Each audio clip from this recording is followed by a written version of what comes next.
क्या आप भी इस तरीके से चीजें खा लेते हैं? जी हाँ। अगर खा लेते हैं तो ये वीडियो आपके लिए बहुत ज्यादा इंपॉर्टेंट होने वाली है, क्योंकि ये है एक पनीर बर्गर। इस बर्गर के अंदर हमको मिलता है पनीर का टुकड़ा। यहाँ पर मेरे पास में है टिंचर आयोडीन का सॉल्यूशन। इसकी एक बूंद मैं इस पनीर के ऊपर डालूंगा, मगर क्यों? सारा पर्दाफाश हो जाएगा कि पनीर रियल है या फेक। ये मैंने डाला इसके ऊपर टिंचर आयोडीन का सॉल्यूशन। लगभग 2 मिनट वेट करने के बाद में एक बार इसकी हालत देखो भाई साहब। ये पनीर है जिसके ऊपर हमने टिंचर आयोडीन डाला था और ये पड़ गया है काला नीला अजीब सा। पीछे से भी आप लोग देखो एक बार, और इससे साबित होता है कि ये है फेक पनीर। और मुझे नहीं पता कि कितनी जगह पर ये फेक, ये फर्जी, ये नकली पनीर मिल रहा है, जो खाना आपकी सेहत के लिए और कुछ भी खाने से ज्यादा खतरनाक हो सकता है। आपको 1000 तरीके की बीमारियां हो सकती हैं। भाई आप सभी से रिक्वेस्ट है कि पनीर अगर आप खाते हो तो बहुत ज्यादा ध्यान से, बहुत ज्यादा चेक करके खाओ। लेकिन आपके लिए काम आज मैं आसान करने वाला हूं। इस वीडियो में हम 100 डिफरेंट सैंपल्स ऑफ पनीर जो है वो कलेक्ट करेंगे, उन सब की टेस्टिंग करेंगे अलग अलग जगह से कलेक्ट करके, जिसमें डेयरी वाले सैंपल्स भी होंगे, डेयरी वाला पनीर भी होगा, मिठाई की दुकान वाला पनीर भी होगा, ऐसे पिज्जा बर्गर वाले लोगों के पास से भी हम पनीर लेंगे, क्योंकि पनीर आप हर जगह खाते हो। समोसे में लोग पनीर खाते हैं, पिज्जा बर्गर 1000 जगह लोग पनीर खाते हैं। अगर आप फेक खाते हो तो आपको बहुत ज्यादा नुकसान है उस चीज से। इसीलिए मेरी रिक्वेस्ट है कि बहुत ज्यादा ध्यान रखो। इस वीडियो को लाइक करना और शेयर करना सब लोगों के साथ बहुत ज्यादा जरूरी है, क्योंकि ये आपकी हेल्थ का सवाल है। मेरी रिक्वेस्ट है, प्लीज इस वीडियो को सब लोग शेयर कीजिएगा। शुरू करते हैं इस बहुत बड़े रिसर्च को।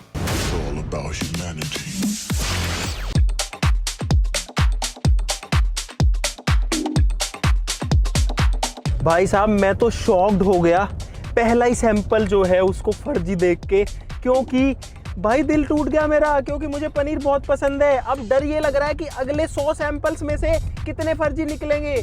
तो भाई अब हम लोग हमारा पहला सैंपल लेने के लिए तैयार हैं। हम लोग आ चुके हैं। मेरे सामने यहाँ पर कुछ दुकानें हैं और ये मिष्ठान भंडार है। यहाँ पर पनीर पक्का मिलता है, लेकिन हम आपको उन दुकानों का नाम बिल्कुल नहीं दिखाएंगे। भाई एक बंदा जाओ कोई भी वहाँ से ले आओ। भाई नाम हम इसलिए नहीं दिखा रहे कि हमें नहीं पता कितने लोगों के जो सैंपल है वो फेक आएंगे, कितने रियल आएंगे। तो हम नहीं चाहते कि किसी का बिजनेस खराब हो, पहली बात, और हम ये भी नहीं चाहते कि हमारी किसी से लड़ाई झगड़ा हो।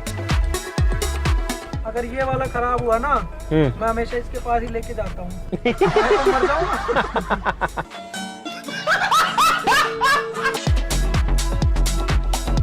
और ये टेस्ट आप भी कर सकते हो अपने पनीर के साथ में।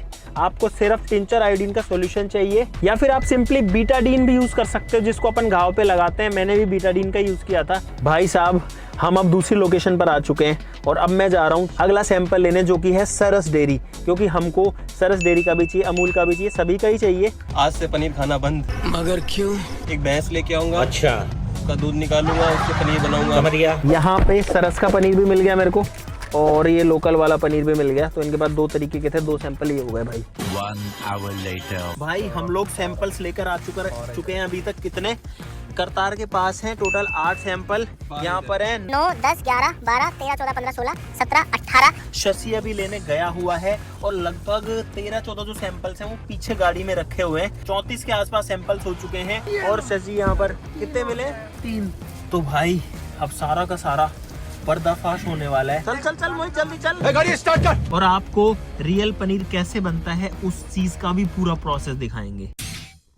गुड मॉर्निंग गाइज, आज है डे 2। कल हमने 65 सैंपल्स कलेक्ट किए, अभी 35 सैंपल्स और कलेक्ट करना बाकी है, जिसके लिए अभी हम निकल रहे हैं। आज मैं सोच रहा हूं कि हम लोग कलेक्ट करते हैं होलसेलर से, जो बल्क में सामान बेचते हैं, जो शादी ब्याह में जाता है या फिर जो रेस्टोरेंट्स के किचन में जाता है सीधा, यानी कि जो खुला कहीं पे नहीं बिकता। क्योंकि हमने रात को रिसर्च करी कि वो लोग जो है शायद ज्यादा मिलावट करते हैं। ये तो हमें बाद में पता चलेगा। तो आज के सैंपल्स पर हम फोकस करेंगे ज्यादा बल्क वाले क्वांटिटीज पे। चलो भाई।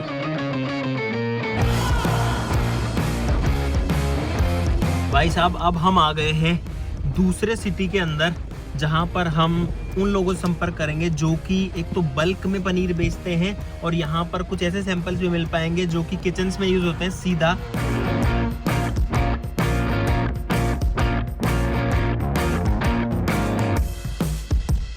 दोस्तों हम लोग 100 सैंपल्स अलग अलग जगह से कलेक्ट करके ला चुके हैं, लेकिन एक सैंपल हम खुद भी बनाना चाहते हैं कि जो असली पनीर है वो कैसे बनता है। आपको पता ही होगा, नहीं पता तो भाई प्रोसेस देख लो, हम अपना पनीर खुद बनाएंगे। यहाँ पर है 1 किलो दूध, जो कि 1 लीटर होता है वैसे, लेकिन गांव में गाइस इसको 1 किलो ही बोलते हैं। इसको उबलने देते हैं, उसके बाद में इस दूध को फाड़ेंगे। तो भाई लगभग 5 मिनट के बाद में दूध अब उबलने लग गया। इसको कम कर देता हूं, नहीं तो भाई ये उफन जाएगा। अब हमको इसके अंदर डालनी है कोई खट्टी चीज, जिसमें नींबू भी डाला जा सकता है या फिर टाटरी भी डाली जा सकती है, जिसके अंदर टाटरिक एसिड होता है। ये कुछ इस तरीके की नमक की डली की तरह आती है। तो भाई टाटरी को मैंने पीस लिया है, खट्टा हो चुका है, एक बार चेक भी कर लेता हूं। अब इसके अंदर डालते हैं ये टाटरिक एसिड वाला पानी और देखते हैं क्या होता है। भाई वो फट गया भाई, देखो एक झटके में फट गया। ये देखो भाई ये कैसा हो गया, देखो कितना गंदा सा लग रहा है इसे देखने में। तो मैं तो ऊपर उठा का पड़ा थोड़ा। ठीक है भाई, इसके ऊपर मैं वेट रख रहा हूँ ताकि इसका जो पानी है वो धीरे धीरे निकल जाए। अब वेट करते हैं और उसके बाद में सारे के सारे 101 सैंपल्स को टेस्ट करते हैं और देखते हैं कि आखिरकार क्या है सच्चाई, क्या है झूठ।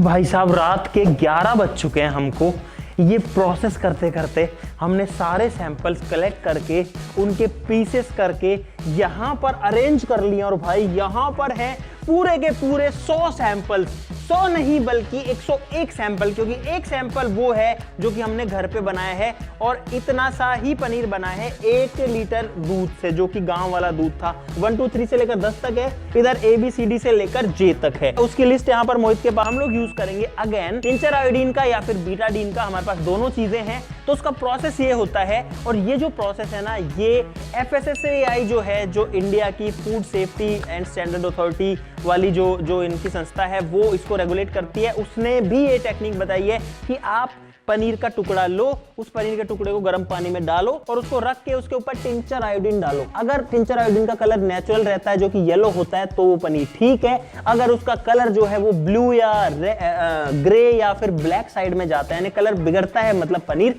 खराब है। तो अभी ये जो है गर्म पानी है, इसके अंदर एक एक सैंपल को डालेंगे और वापस इसी जगह रख देंगे। ठीक है, जैसे ये सैंपल है तो इसको मैं इसमें डाल रहा हूँ। इसको थोड़ा देर वेट करेंगे। इसमें मैं 2 भी डाल सकता हूँ, 2 और ये मैंने डाला 3। तो भाई गर्म पानी में डालने के बाद में इनको वापस से निकालना है। गर्म है भाई, गरम है भाई। ऐसा कर करके हमको जो सारे के सारे सैंपल्स हैं उनको गर्म पानी में डालना है। उसके बाद सब पे टिंचर ऑफ आयोडीन डालेंगे। जल्दी जल्दी यहाँ से वहां से यहाँ से सारे सैंपल पर ध्यान रखना कि मिक्स मत करना इनको। और साथ ही साथ में हमारे पास में गाइस 2 सैंपल्स हैं, एक अमूल का है, ये वाला सरस का है, ये वाला अमूल का है। अब अगला प्रोसेस ये है कि ये जो टिंचर ऑफ आयोडीन है, जो आयोडीन टिंचर है, जो कि किसी भी मेडिकल शॉप पर मिल जाता है, जो कि जनरली घाव वगैरह को साफ करने में और उसको हील करने में काम आता है। इसका जो नेचुरल कलर है वो मैं आपको दिखाता हूँ, और वो मैं आपको दिखाता हूँ पहले पनीर के साथ, जो कि अपना खुद का पनीर है। इधर ले आते हैं इसको। भाई इसको मैं काट रहा हूँ ताकि इसको साइड में रख दो, ताकि बिना बात सारा पनीर खराब ना हो, सिर्फ सैंपल ही खराब हो। ये घर वाला है। आप टिंचर का कलर देखना कि टिंचर आयोडीन का जो कलर होता है वो किस तरीके का होता है। भाई पीला जो है इसका रंग होता है, आप लोग देख सकते हो, कुछ इस तरीके का होता है। अगर ये ब्लू हो जाता या फिर ग्रे या डार्क हो जाता, इसका मतलब है कि पनीर जो है वो खराब था या फर्जी था।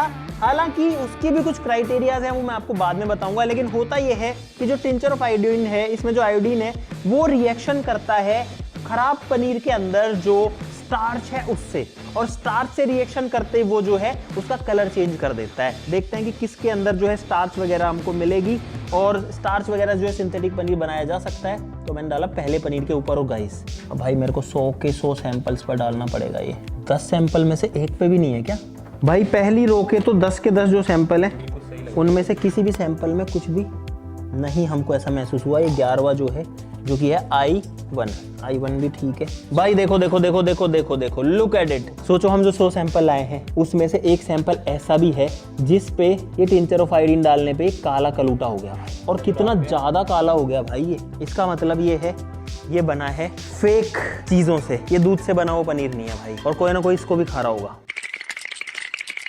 ये तो देखेंगे ये कहाँ से लाया हुआ भाई। आइए देखते हैं, मजा आएगा।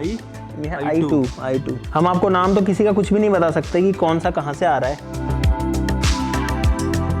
28 सैंपल हमने टेस्ट कर लिए, जिसमें से एक और जो पनीर है वो देखो भाई यहाँ पे क्या हो रहा है। देखो 2 सैंपल अब तक खराब आ चुके हैं, लेकिन मेरी उम्मीद से तो थोड़े से कम ही आए हैं भाई खराब।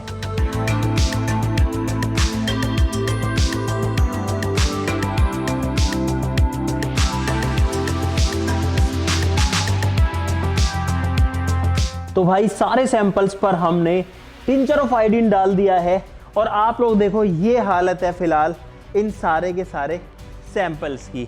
भाई आप हालत देखो एक बार, इसको देखो, देखो भाई ये कैसा हो गया भाई, ये जो है काला हो गया, जबकि बाकी जो पनीर है वो इस तरीके के हैं ज़्यादातर। ये देखो ये पीला है, ये वाला काला कलूटा सा हो गया है।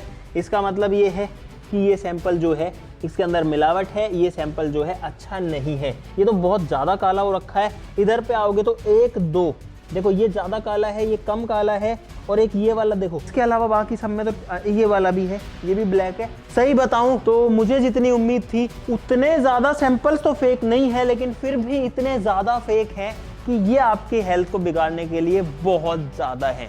गिनते हैं कि कितने जो पनीर के सैंपल्स हैं, 100 में से उसके अंदर जो कलर है वो चेंज हुआ है। 1 2 3 4 5 6 7 8 9 10 11 12 सैंपल्स ऐसे हैं 100 में से जिनमें जो कलर है वो क्लियरली चेंज हो गया। भाई कुछ ऐसा गंदा सा कलर हो गया। ये देखो, सोचो 100 लोग जो 100 अलग अलग दुकानों से पनीर खरीद के लेके जाएंगे, उसमें से 12 लोगों का जो पनीर है वो फेक निकलेगा। ये कोई इंडिया लेवल का डेटा नहीं है, ये हमारे अपने रिसर्च का डेटा है। हमने खुद से जो सैंपल्स कलेक्ट करे उनका डेटा है। कुल मिला के मैं अपना कंक्लूजन भी बताता हूँ। बहुत लोग कंफ्यूज हो गए होंगे कि यार कौन सा पनीर खाएं। बात तो सही है। आपने तो बोल दिया कि इसमें से जो है 12% कुल मिला करके सैंपल्स आपके खराब निकले, लेकिन 88 जो सैंपल है वो सही निकले। लेकिन हमारा सैंपल उन 12 में से हुआ तो गाइस उसका मैं आपको एक डेटा बताता हूँ। हो यहाँ पर ऐसा रहा है कि जो पनीर लगभग 300 या फिर 280 रुपए से महंगा हमको मिला, वो पनीर के लगभग सारे सैंपल्स सही निकले हैं। और जो सैंपल्स हमको 200 रुपए, 210 रुपए, 220 से 240 तक की रेंज में जो मिले हैं, उसमें से ज्यादातर में गड़बड़ हुई है। उसमें से भी सारे खराब नहीं निकले, लेकिन उसमें से कुछ खराब निकले। आप सोचो हमारा वाला कहाँ है सैंपल, जो हमारा इतना सा मुश्किल से 150 ग्राम जो ये वाला पनीर निकला था भाई, 150 ग्राम होगा मुश्किल से, इससे ज्यादा तो मुश्किल होगा, हो सकता है 200 हो। सोचो 60 से 70 रुपए किलो दूध आता है, उसमें से अगर 200 ग्राम निकला है तो 5 गुना दूध चाहिए, 5 लीटर दूध चाहिए 1 किलो पनीर बनाने के लिए। यानी कि अगर 7 को गुणा करें तो 7 पंजू 35, यानी कि 350 रुपए, 350 रुपए किलो से जो कम में पनीर है वो मिलना उतना पॉसिबल नहीं है जब तक किसी को दूध सस्ता ना मिल गया। लेकिन 200 रुपए तो भाई पॉसिबल ही नहीं है ना। अगर 200, 220, 230 वाली रेंज में आपको पनीर मिल रहा है तो उसके हाई चांसेस हैं कि वो फेक रहेगा। एक चीज और बहुत इंपॉर्टेंट यहाँ पर निकली है, बहुत ज्यादा इंपॉर्टेंट, बहुत ही ज्यादा इंपॉर्टेंट, वो ये है, ये जो खराब वाले सैंपल निकले हैं इसमें से ज्यादातर सैंपल्स मिष्ठान भंडारों के, दुकानों के, रसगुल्ले वालों के, या जहां से हम डायरेक्टली खरीद के लाते हैं वहां के नहीं निकले। ये पता है कहां के निकले? ज्यादातर जो माल बल्क में सप्लाई होता है, जो शादियों में जाता है, या फिर किचन के रेस्टोरेंट्स में जाता है, जो बर्गर वालों को जाता है, जो पिज्जा वालों को जाता है, क्योंकि वहां से आप पनीर लाके अपने हाथ में नहीं ले सकते भाई। उस पनीर को तो आप क्या करोगे, उस पनीर को तो आपको खाना ही पड़ेगा सीधा। लेकिन अगर आप कहीं दुकान से खरीद के लाए तो आपके हाथ में आएगा ना, आप उस पर आयोडीन डाल के चेक भी कर सकते हो ना। और अगर आपने आयोडीन डाल के चेक किया और आपका सैंपल ऐसा निकला तो आप तो उस दुकान वाली की दुकान से कुछ नहीं खरीदोगे। इसीलिए जो दुकान वाले हैं, जो मिष्ठान भंडार वाले हैं, वो जनरली हमारे ऑब्जर्वेशन में फेक पनीर नहीं बेच रहे हैं, क्योंकि उनको अपनी दुकानदारी करनी है। अगर एक चीज खराब निकली तो उनकी दुकान से कोई कुछ नहीं लाएगा। लेकिन जब आप शादी में कुछ खाने गए, मटर पनीर बनाए, क्या बात है, अरे शाही पनीर बनाए, इतनी खुशी, अरे 3 पनीर की सब्जियां बना दी, क्या बात कर दी यार गुप्ता जी, आपने तो कमाल कर दिया, आपने दमादम जो है पनीर पेला। लेकिन उसके साथ में, उस पनीर के साथ में आपकी बॉडी में क्या गया, यू नेवर नो। अगर वो सस्ता पनीर आया है वो आपकी हेल्थ के लिए अच्छा बिल्कुल भी नहीं है। हमारी जो गवर्नमेंट ऑफ इंडिया है, जो food standard and safety authority of India, जो FSSAI है ना, इसका जो नाम है वो करेक्ट देख लेना आप, वो एक्चुअली में लीगलाइज करके रखी हुई है इस तरीके के पनीर को भी। ये जो पनीर है इसको एनालॉग पनीर के नाम से बेचना लीगल है। हे भगवान, ये क्या हो रहा है? जब तक इसके अंदर कोई हार्मफुल केमिकल नहीं मिले। इसके अंदर देखो ये कलर चेंज हुआ है स्टार्च की वजह से, लेकिन अगर आपके पनीर में स्टार्च की वजह से चेंज हुआ है, अगर आपका पनीर स्टार्च का यूज करके, पाम ऑयल का यूज करके, ये सब चीजों का यूज करके बना है, जो कि ये वाला बना है, तो आप इसको लीगली बेच सकते हो। बस आपको मार्क करना है कि दिस इज नॉन डेयरी। मेरा ओपिनियन ये है कि सस्ता पनीर लेके कहीं मत खाओ, ठीक है? घर में पनीर लाओ, अच्छी दुकान से लाओ, महंगा वाला लाओ। दूसरा, जब शादी ब्याह में जाओ, पार्टी वार्टी में जाओ, या अगर होटल्स में जा रहे हो, तो वहां पनीर की सब्जी थोड़ी सी अवॉइड करो खाना। खानी भी है तो भाई उसको आप वेरीफाई कर लो, देख लो कि हाँ दिखने में ठीक है, टेस्ट ठीक है, थोड़ा सा भी अजीब लगा फेंक दो भाई, मत खाओ। भाई सिर्फ आप लोगों के लिए अब मैं इन दोनों पनीर को टेस्ट भी करके देखना चाहता हूं कि कौन सा जो पनीर है वो कैसा टेस्ट करता है। मेरे पास में 2 पनीर हैं। ये वाला जो है ये इसका वाला सैंपल था, ये इस वाले का सैंपल था। एक पीस इसका लूंगा। सबसे पहले रियल वाला पनीर बाहर का, टेस्ट अच्छा है। ये पनीर नहीं खाना चाहिए है, लेकिन फिर भी थोड़ा सा ही खाया मैंने। ये मुंह में आते ही थोड़ा जल्दी से टूट गया ऐसा लग रहा है बस एक। अरे नहीं नहीं नहीं, अरे चिपक रहा है दांतों में भाई, रबर है ये देखो, ये देखो, ये देखो भाई। एक चीज और आपको बताना चाहूंगा कि बर्गर वाले जो सैंपल में हमारा शुरू में जो पनीर निकला था, जरूरी नहीं है कि वो फेक हो, क्योंकि एक लॉजिक समझो कि स्टार्च जब किसी चीज पे गिरती है तो वो उसको खराब कर देती है, उसका कलर चेंज कर देती है। तो सोचो बर्गर जो है उस पनीर के ऊपर तो ब्रेड लगी हुई है ना गाइज, उस ब्रेड का जो स्टार्च है वो उस पनीर पे भी तो लग जाएगा ना, और वो लग जाएगा तो उसका कलर चेंज कर देगा। ऐसी बहुत सारी वीडियोस जो है वो इंस्टाग्राम पर, फेसबुक पर और यूट्यूब पर भी वायरल हो रही थी। तो मैंने सोचा कि आपको इसी एग्जांपल से स्टार्टिंग करी जाए, क्योंकि आपके पनीर ब्रेड पकोड़े के अंदर जो पनीर है उसके जस्ट ऊपर तो बेसन लगा है ना भाई, वो बेसन का स्टार्च भी तो उसके ऊपर जाएगा, और जैसे ही आप उसके ऊपर टिंचर ऑयल डालोगे वो स्टार्च जो है वो आपको कलर दिखा सकता है। तो जो लोग ऐसी वीडियोस बना रहे हैं उनके ऊपर विश्वास मत करो कि ये सारे बर्गर फेक है। बर्गर हो सकता है फेक, नहीं हो पता नहीं। आई होप कि आपको बहुत सारी चीजें इस वीडियो में सीखने को मिली होंगी। तो गाइज आज के लिए इस वीडियो में बस इतना ही। चलो फिर मिलते हैं अगली वीडियो में, तब तक के लिए नमस्कार, जय हिंद। और हम बनाते हैं इसमें असली वाला पनीर। कौन सा देखो भाई, आज सब्जी बनेगी लेट। ओए सब्जी तो नहीं बनेगी, अब तो बन गया खाना, वो बनाएंगे पनीर टिक्का।